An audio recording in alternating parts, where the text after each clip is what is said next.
আমরা দাঁড়িয়ে রয়েছি রামলীলা ময়দানের ঠিক সেই মঞ্চের সামনে, যে মঞ্চে 20 তারিখে শপথ নেবেন নতুন মুখ্যমন্ত্রী সহ 6 জন মন্ত্রী।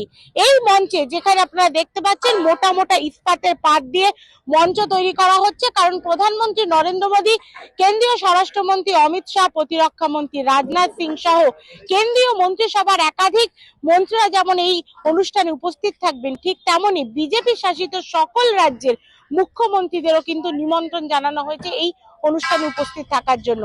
এছাড়াও টলিউড সহ দেশের বিভিন্ন অঞ্চলের খ্যাতনামা অভিনেতা, গায়ক, গায়িকাদেরও এই অনুষ্ঠানে নিমন্ত্রণ জানানো হচ্ছে।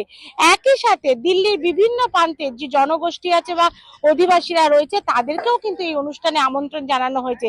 যেমন দিল্লির কৃষক সমাজকে আমন্ত্রণ জানানো হয়েছে হরিজন সমাজকেও। মাঝে কেটে গিয়েছে 27 বছর, অবশেষে দিল্লি বিধানসভায় ফুটেছে পদ্মফুল।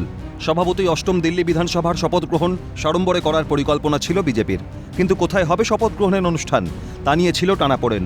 অবশেষে বহু অবস্থান, বিক্ষোভ, প্রতিবাদের সাক্ষী ঐতিহাসিক রামলীলা ময়দানকেই বেছে নিয়েছে বিজেপি শিবির।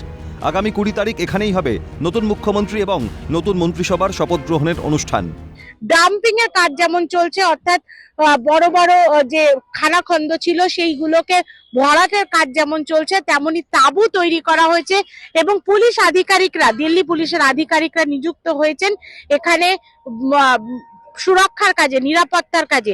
গোটা রামলীলা ময়দান ঢাকা হচ্ছে গেরুয়া কাপড়ে। রামলীলা ময়দান ঢেকে দেওয়ার জন্য কোনো 5000 মিটারের বেশি, প্রায় 7000 মিটার কাপড় লাগবে এবং সেই কাপড় কিন্তু এখানে সেলাই করা হচ্ছে, কাপড় কাটা হচ্ছে এবং ঠিক এইভাবে এখানে সেলাই মেশিনে সেলাই করা হচ্ছে এবং এই কাপড় দিয়ে, এই দিকে ছবিটা দেখাবো, এই কাপড় দিয়ে কিন্তু ঠিক এইভাবেই পুরো রামলীলা ময়দান, সেই ময়দানের গেরুয়াকরণ করা হচ্ছে, অর্থাৎ পুরো ময়দানকে গেরুয়া রং দিয়ে ঢেকে দেওয়া হবে। টোটাল कितना কাপড় चाहिए इसके लिए 6-7 हजार मीटर लगेगा कपड़ा। तो आप अभी तक 5000 मीटर कर चुके हो? हाँ, अभी तक 5000 किलो। साइड मास्किन है इस कपड़े का गेरुआ कलर की, ऊपर जर्मन हैंगर का छत में है व्हाइट कलर की।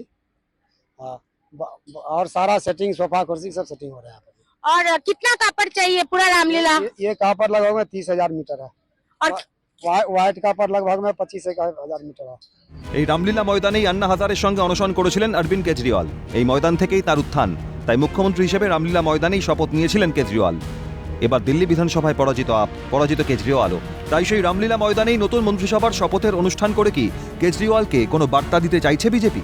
কিছু মিলিয়ে 20 তারিখের জন্য সেজে উঠছে রামলীলা ময়দান এবং 19 তারিখ বিকেল থেকেই কিন্তু এই রামলীলা ময়দানের আশেপাশে যে রাস্তাগুলো আছে সেগুলোতে যান চলাচল পরিচালনা করা হবে বা যান চলাচলের উপর একাধিক নিষেধাজ্ঞা আরোপ করা হবে বলেও আমরা জানতে পাচ্ছি। নিউ দিল্লি থেকে ইন্দ্রাণী দাশগুপ্ত রিপোর্ট, ক্যালকাটা নিউজ।